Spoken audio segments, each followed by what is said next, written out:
Assalamualaikum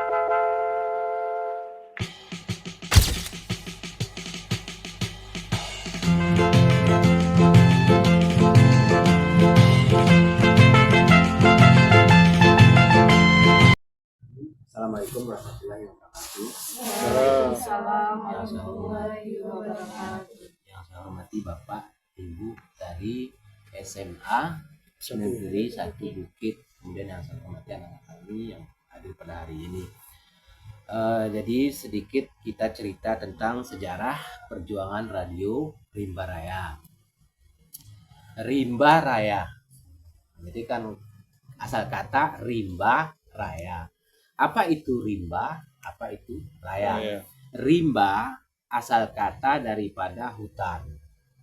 Raya asal kata daripada lebat. Jadi hutan lebat. Ini dasar. Rimba raya, hutan lebat. Sekarang kan nggak ada lagi hutan. Nah ini ceritanya dulu. Dulu rimba raya itu adalah hutan lebat. Jadi di dalam hutan lebat itulah terjadi suatu peristiwa. Kenapa di dalam hutan lebat? Karena waktu itu keadaannya genting, situasinya genting. Kalau terang-terangan kan ketahuan. Jadi dalam hutan itu. Pada masa itu Indonesia itu sudah merdeka 17 Agustus 1945.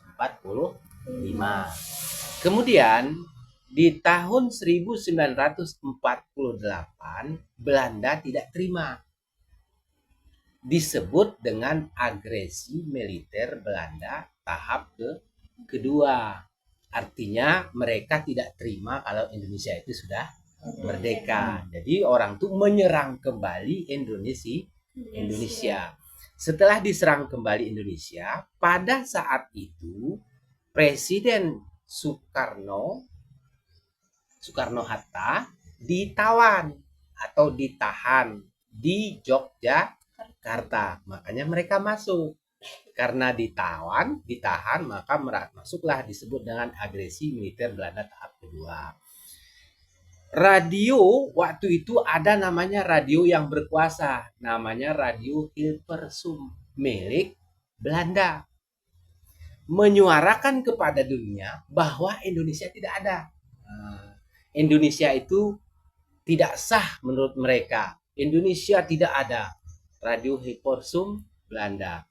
Kemudian tatkala masa gentingnya presiden kita ditawan, Radio Hilversum menyuarakan Indonesia tidak ada. Kemudian Kolonel Husein Yusuf yang berkedudukan di Birun memerintahkan kepada Nip Karim untuk membawa sebuah peralatan radio dari Malaysia. Jadi waktu itu radio Rimba Raya ini kan posisi di Malaysia. Maka Kolonel Husein Yusuf memerintahkan Nip Karim untuk membawa radio dari Malaysia. Peralatannya. Kemudian cara membawanya bagaimana? Nah, cara membawa radio itu dari sana dibuatlah sejenis tragedi ataupun dua buah kapal.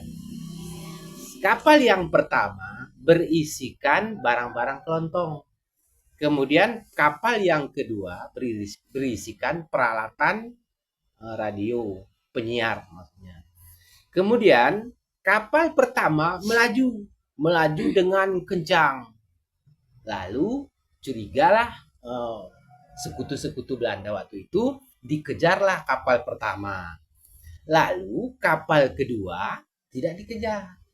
Maka selamatlah mendarat kapal itu di Aceh Timur. Jadi di Aceh Timur. Kemudian radio dibawa ke Birun. Lalu dipimpin oleh Kolonel Husein Yusuf. Radio peralatan tersebut dibawalah ke Banda Aceh. Nama daerahnya Cutgu. Di Cutgu. Kemudian di daerah Cutgu dipasanglah antena.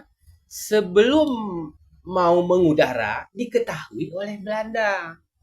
Lalu dilarikanlah radio peralatan tersebut ke Aceh Tengah. Nama daerahnya Burnibius. Nah, kemudian sesampainya di Burnibius lalu dipasang. Belum sempat mengudara, diketahui juga oleh Belanda dengan pesawat pengintainya. Jadi waktu itu diintai oleh pesawat, karena diketahui maka dibongkar kembali, dilarikanlah ke Rimba Raya.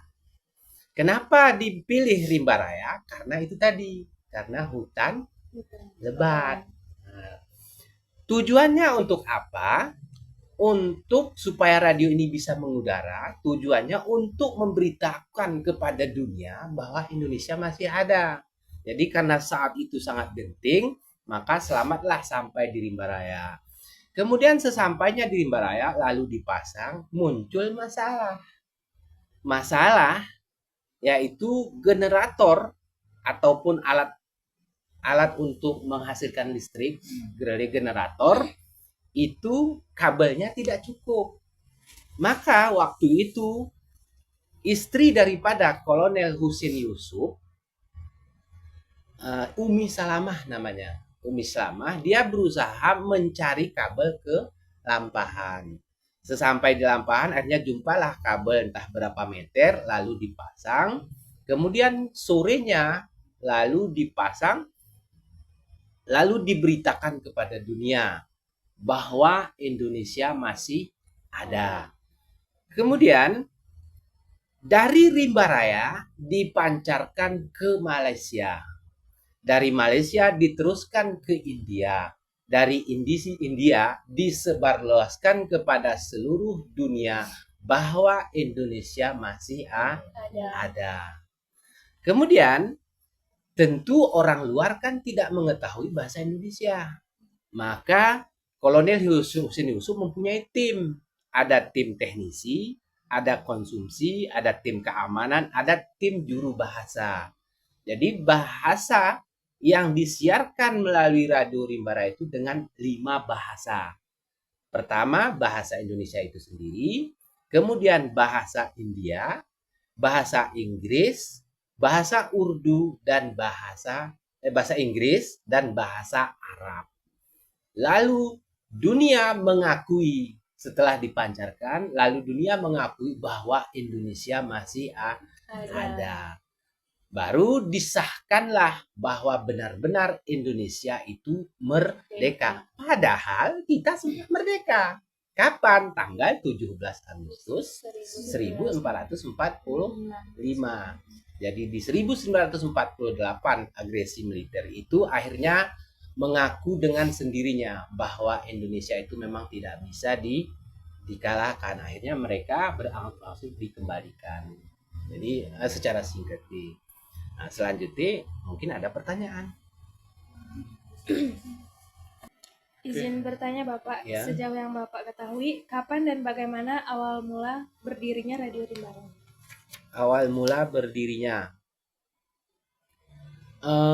Awal mula berdirinya itu gagasan daripada, kalau tidak silap, itu dari Bapak Menteri Bulog, Bapak Bustanul Arifin. Gagasannya dulu ada tanda di sini sejenis tugu mini kecil. Nah, jadi di situ ada bertuliskan Radio Perjuangan Radio Rimba Raya. Kemudian digagasi oleh waktu itu oleh Bapak Bustanul Arifin, lalu dibuatlah dengan berbentuk segi 5. Kenapa segi 5? Karena kita kan Pancasila. Kemudian Aceh itu adalah daerah modal, maka harus dibangun Aceh itu adalah daerah modal perjuangan, salah satunya tugu. Sebenarnya Aceh itu banyak sumbangannya, salah satunya monumen Radio Rimba Raya. Kemudian kita menyumbangkan pesawat, kita menyumbangkan emas di Monas. Nah, tapi salah satunya adalah tugu. Mungkin itu inisiasinya dulu. Di sepengetahuan aku, salah satunya tugu itu harus ada dibuat monumen. Siapa aja tokoh-tokoh penting yang Bapak ketahui pada berdirinya Radio Rimba Raya nih, Pak? Kalau itu saya kurang paham. Kalau tokoh-tokoh penting berdirinya di pembangunannya maksudnya kan. Kalau di pembangunannya itu lebih mengetahui dari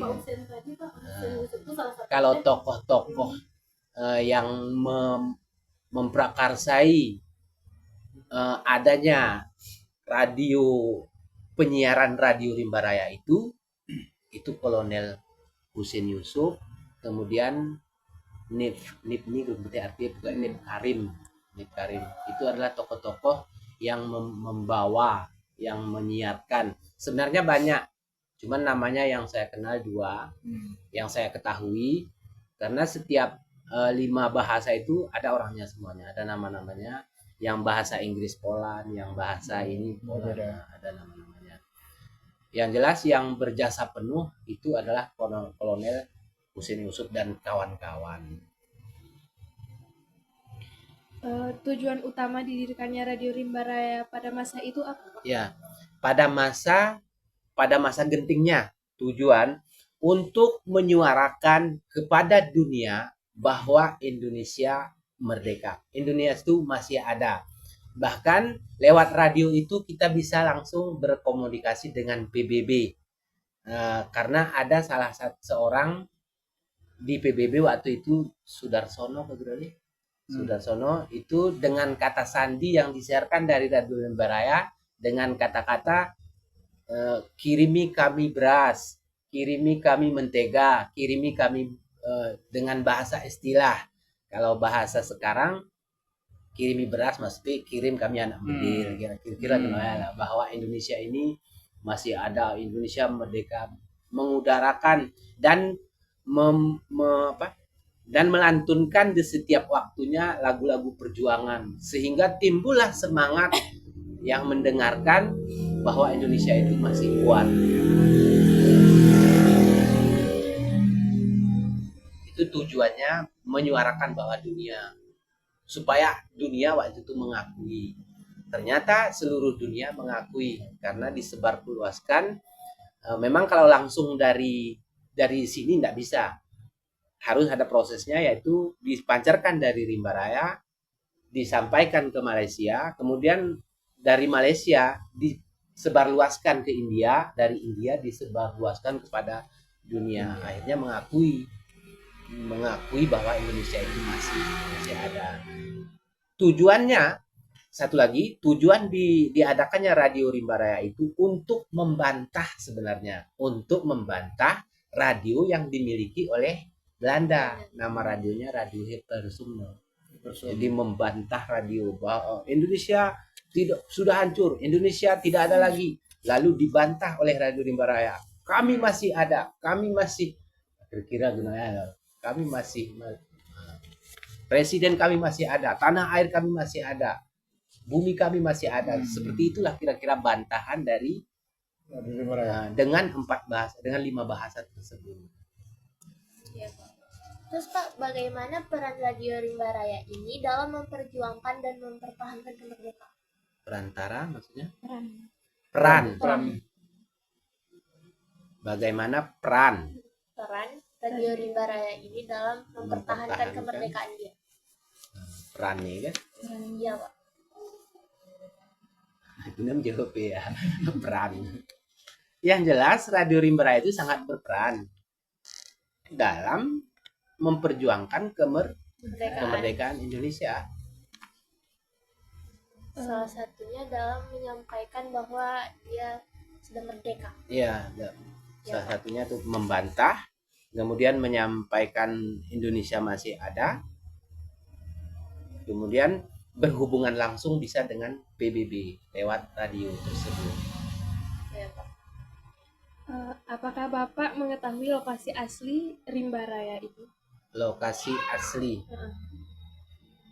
lokasi tempat penyiarannya, maksudnya lokasi asli Radio Rimba Raya. Radio Rimba Raya setelah terjadi transisi, radio itu diamankan atau dimuseumkan di Jakarta. Nah, di Yogyakarta. Radio itu tidak bisa dibawa ke Aceh karena itu sudah menjadi aset milik negara yang dimuseumkan di Yogyakarta. Akhir-akhir ini kami ada mendengar kabar Gubernur Aceh yang lalu, ini kan udah baru nih, Gubernur Aceh yang lalu mengusahakan radio itu untuk dibawa ke Aceh. Namun itu kan masih wacana karena itu ada sistem birokrasi antara dewan, presiden dan sebagainya. Dan itu sudah diusahakan. Namun hasilnya kita menunggu hasilnya. Kami berharap kalau bisa radio yang anak dari radio aslinya ya yang ada di Yogyakarta kalau bisa dikembalikan ke Aceh, dimuseumkan di Aceh. Itu permohonan kita. Tapi karena itu sudah menjadi, karena dia sudah pakai nomor Hana Kegeria registrasi, sudah diregistrasi di Jogja. Dan radio itu masih ada di posisinya di pokoknya di sebuah komplek tentara lah, pokoknya daerah itulah. Waktu itu Pak, respon masyarakat terhadap Radio Rimba Raya ini gimana Pak? Respon masyarakat setempat. Masih antusias diadakan tujuan sini. Iya Pak. Terus tujuan. ya. Kadang ada yang pro kontra Yang kan? membantah Iya. kadang Pak. Tidak. Berarti semuanya merespon dengan baik Pak ya? Semuanya merespon dengan baik bahwa keberadaan Radio Rimba Raya memang posisinya di situ dan lokasinya pun ini kan dulunya kan tanah masyarakat. Oh, Jadi sudah dihibahkan sejenis itulah sehingga menjadi milik Pemda. Artinya masyarakat sangat antusias. Nah, jadi pertanyaan itu kan munculnya antusias. Nah sekarang ceritanya kan pengelolaan mungkin di pengelolaan. Nah untuk saat ini pengelolaan Radio Rimba Raya itu kan dikelola oleh Pemda. Dalam hal ini itu di tahun-tahun sebelumnya itu dikelola oleh Dinas Pariwisata. Kemudian kami dengar kabar dilimpahkan ke Dinas Pendidikan dan Kebudayaan. Artinya pengelolaan itu mereka yang atur. Sementara kami masyarakat ingin pengelolaan tugu itu diserahkan kepada desa. Mungkin birokrasi yang terjadi itu beda karena birokrasinya kan karena ini situs di Banda Meriah ada 3. Situs Radio Rimba Raya, situs Datu Beru, kemudian situs yang ada di Blangjorong itu semuanya dikelola oleh Pemda kecuali situs-situs yang itu dikelola oleh desa masing-masing. Cuman kami berharap kalau bisa ini dikelola oleh desa. Untuk apa? Untuk kebersihannya, supaya minat mengunjung itu. Tapi kalau Pemda itu kan cakupannya luas, kan bukan satu. Sebenarnya harus dia. Tapi kalau khusus desa, berarti desa yang bertanggung jawab atas kebersihannya, keindahannya, lingkungannya. Cuman itu nanti kita usahakan ke dinas-dinas terkait, apa itu Dinas Pariwisata ataupun Dinas Pendidikan dan Kebudayaan Banda Meriah. Jadi selama ini Gendalai terbentur di situ, tidak diserahkan langsung ke desa. Mungkin kenapa tidak diserahkan langsung? Mungkin menyangkut anggaran. Jadi kita kan nggak paham masalah anggaran ini. Kalau sudah dikelola tentu kan harus ada anggaran. Umpama diserahkan kepada kami, ada anggarannya. tentu itu soal anggaran nih. Mungkin daerah ini kan ceritanya PAD lagi, pendapatan asli daerah itu kan tidak mencukupi mungkin. Selanjutnya Pak, bagaimana upaya yang dilakukan untuk melestarikan sejarah Radio Rimba Raya? Upaya untuk melestarikan. Jadi kami berharap kepada Bupati ya, terutama pada Bupati, bagaimana supaya pengelolaan Tugu Rimba ini ditata sebagaimana baiknya. Kalau bisa ada kerjasama antar desa atau antar dinas atau turun bupati langsung yang menangani. Ada pertanyaannya? Melestarikan sejarah. Agar cagar budaya ataupun situs sejarah ini terlestarikan. Kemudian bisa juga kerjasama dinas-dinas yang terkait seperti dinas telekomunikasi atau informatika dengan memberikan share-share kepada melalui media agar Radio Rimba Raya ini bisa lestari. Kemudian libatkan seluruh masyarakat yang ada di desa tersebut, baik tenaganya supaya kebersihannya sehingga lestari. Nah, untuk saat ini kenapa tidak lestari? Karena tidak ada sinkronisasinya antara dinas, bupati, desa, sehingga kita melihatnya agak kurang lestari ya, kira-kira begitu. Nah, bagaimana supaya lestari? Maka harus ada kerjasama baik itu pemerintah, masyarakat desa, dan stakeholder di media-media sosial, termasuk kalian kan bisa juga lewat FB, lewat Instagram dan sebagainya. Jadi memang harus begitu. Tujuannya untuk apa? Supaya lestari. Ya. Mungkin itu aja nggak bertanya Pak. Ada lagi? Habis? Ya, lagi. Mau nanya, kenapa Tugu Rimba Raya itu bentuknya kayak gitu?